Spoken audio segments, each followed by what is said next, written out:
Hi everyone, ఈరోజు మనం మామిడికాయ చట్నీ ఎలా ప్రిపేర్ చేయాలో నేను ఈజీగా సింపుల్గా టేస్టీగా చెప్తాను. ఆ విధంగా చేసుకొని చాలా బాగుంటుంది. చూడండి, ముందుగా ఒక మామిడికాయ తీసుకొని సన్నగా పైన తోలు తీసుకొని సన్నగా కట్ చేసుకొని పెట్టుకున్నాను.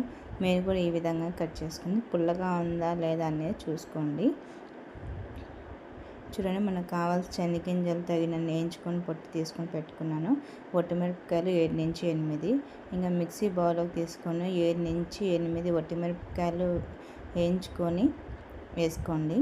ఇంకా మనం ఏదైతే మామిడికాయ కట్ చేసుకున్నామో చిన్నగా, చూడండి అవి కూడా వేసేసేయండి మిక్సీ బౌల్లోకి. ఇంకా వాటర్ లేకుండా మీరు గ్రైండ్ చేసుకోండి.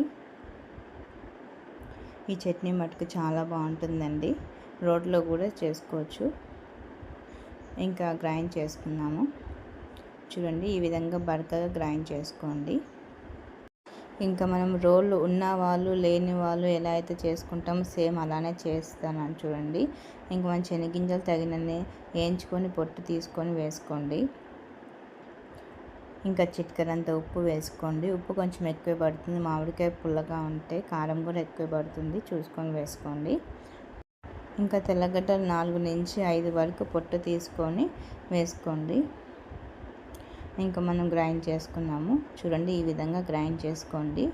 అంత మెత్తగా కాకుండా అంత బరకగా కాకుండా ఈ విధంగా చేసుకోండి. చాలా బాగుంటుందండి అన్నంలోకి మటుకు. ఇంకా మనం పోపు వేసుకుందాము.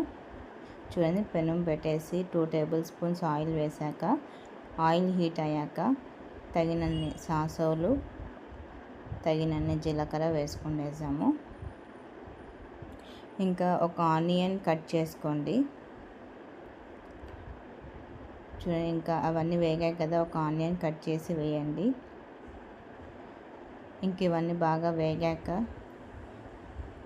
మీకు కరివేపాకు ఉంటే ఇంట్లో కరివేపాకు ఉంటే వేయండి, లేదంటే లేదు, అది ఆప్షనల్. చూడండి, చిటికెడంత కరివేపాకు. ఇంకా ఒట్టిమిరపకాయ కూడా ఒకటి వేసుకోవచ్చు, 1-2 వేసుకోవచ్చు. ఇంకా ఇవన్నీ బాగా వేగనివ్వండి, బ్రౌనిష్ వచ్చేంత వరకు. ఈ చట్నీ మటుకు చాలా బాగుంటుంది. ఉప్పు ఎందుకు వేస్తున్నానంటే క్రిస్పీగా రానికి, ఆనియన్స్ అనేది బాగా వేగుతాయని వేస్తున్నాను. టేస్ట్ కూడా బాగుంటుంది. ఇలా ట్రై చేసి చూడండి మామిడికాయ చట్నీ. చూడండి, అన్నీ వేగిపోయాయి.